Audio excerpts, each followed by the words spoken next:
नाज़रीन, मेरे साथ वो खातून मौजूद है जिसका शौहर इस वक्त मुल्ज़िम है, जिसके शौहर के बकौल इस खातून की वजह से उसने ये सब कुछ किया, इल्ज़ाम किया जा रहा है। उससे से बात करते हैं कि एक औरत इस सारे फसाद की जड़ बन गई, क्या ये बात सच है? और उसका शौहर इस वक्त सलाखों के पीछे है, उसका बेटा सलाखों के पीछे है।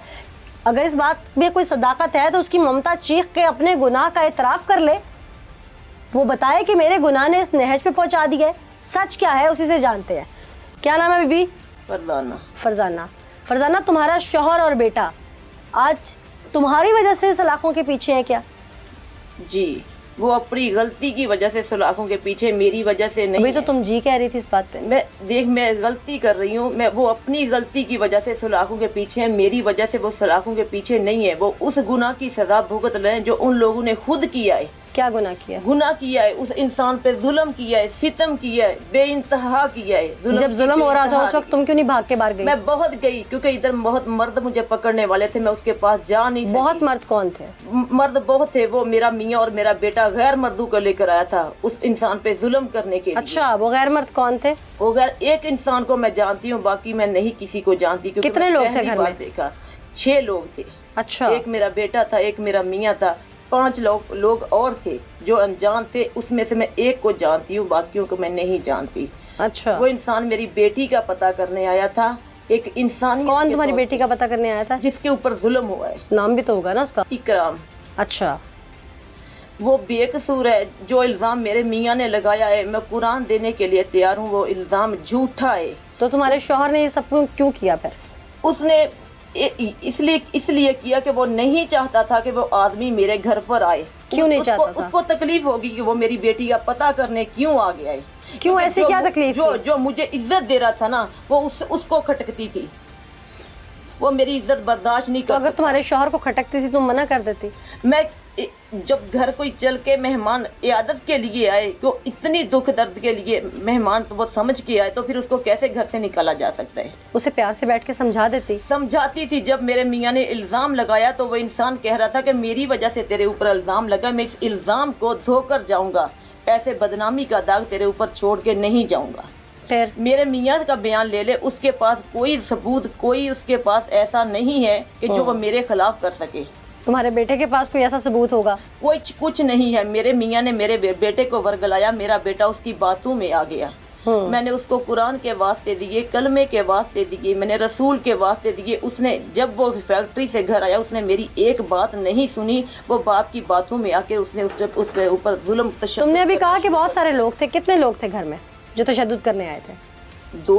एक मेरा बेटा और एक मियाँ था, 5 लोग और आए थे उनके साथ। 5 लोग और? 5 लोग और आए। और तुम्हें गैर लोगों ने पकड़ा हुआ था? मुझे गैर लोगों ने। तुम्हारे शौहर और बेटे की गैरत उस वक्त गवारा नहीं करी? नहीं करती। अगर वो गैरतमंद होते तो आज ये इज्जत के ऊपर खुद दाग लगवाते। तुम्हारे शौहर और बेटे ने जो कुछ किया, आज तुम उनकी माफी तलाफी के लिए कहीं जाओगी? नहीं जाऊंगी, मर जाऊंगी उनके लिए, कुछ नहीं करूंगी। जिस इंसान ने मेरे लिए अपनी जिंदगी दाव पे लगा दी, उसके लिए मैं सब कुछ करने के लिए तैयार हूँ। सब कुछ से मुराद? अपनी जान भी दे दूंगी। जान दे के भी अगर मैं उसका अदाला कर सकूँ तो मैं वो भी करने के लिए तैयार हूँ। बेटे और शोहर के लिए मैं कुछ नहीं करूंगी, क्योंकि आज वो मेरे कुछ नहीं लगते। तो क्या अलहदगी ले लोगी शोहर से? हाँ, ले लूंगी अलहदगी। मैं चाहती हूँ उससे अलहदगी लेना। अब उसके साथ नहीं रहना चाहती। ऐसे डफर के साथ मैंने बच्चों की वजह से जिंदगी गुजारी है।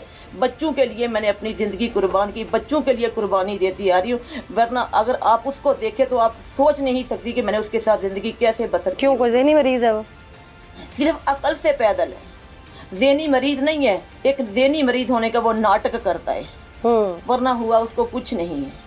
अच्छा। वो मेरे ऊपर इल्जाम लगाने के लिए, अपने मफाद के लिए वो कुछ भी कर सकता है। अच्छा, बीवी से इतनी नफरत क्यों? मैंने कहा ना कि वो अक्ल से पैदल है। उसने कभी भी आज तक कोई रीजन तो होगी ना, तुम पसंद की शादी नहीं हो उसकी, या तुम्हें पसंद नहीं करता? उसने मेरे साथ खुद कह के शादी करवाई है। मैं उसकी कजन हूँ, उसने कह के मेरे साथ शादी करवाई है। वो चाहता है कि उसके अलावा मैं किसी और से बात कभी भी ना करूँ। हर शौहर यही चाहता है।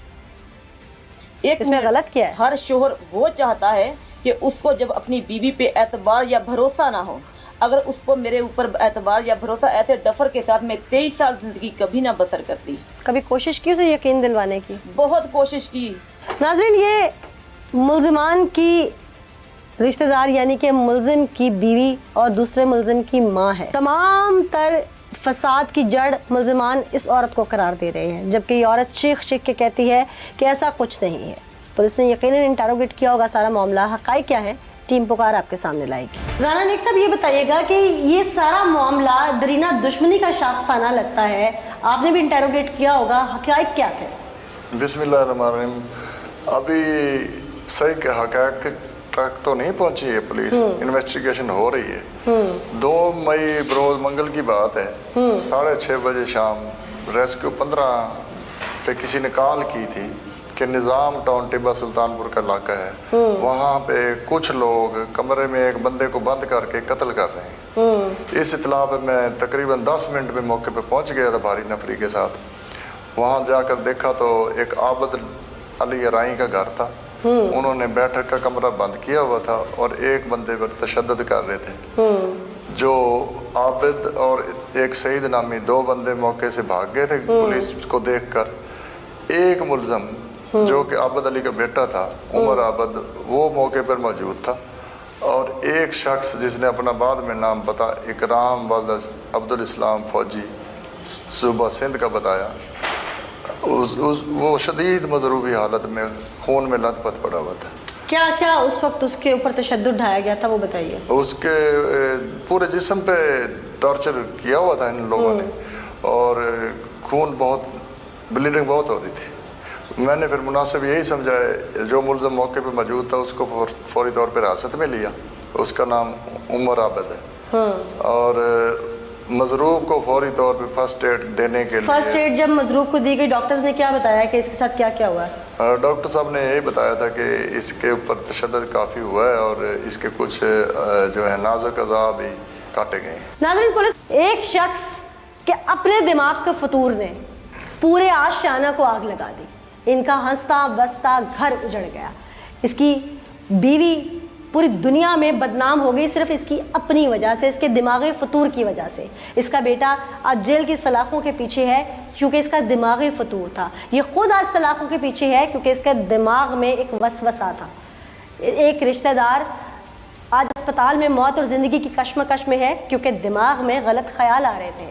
آج پوری برادری ان سے قطع تعلق ہی کرتی ہے. پوری دنیا میں یہ بدنام ہے، ان پہ جگ ہنسائی ہو رہی ہے. نہ جانے ان سے کوئی رشتہ داری رکھے گا بھی نہیں. لیکن کیوں؟ کیونکہ اس کی دماغی تسکین چاہیے تھی اور اس نے اپنی اولاد کو بھی اس نہج پہ پہنچا دیا کہ آج وہ پوری زندگی شرم سے گزاریں گے. خدارہ دیکھنے والوں کے لیے یہ ایک میسج ہے. اپنے ذاتی اناؤں اور جھگڑوں کی بھیٹ اپنی اولاد کو مت چڑھائیے، اپنے گھر کو تباہ مت کیجیے، اپنے آشیانے کو رول مت دیجیے.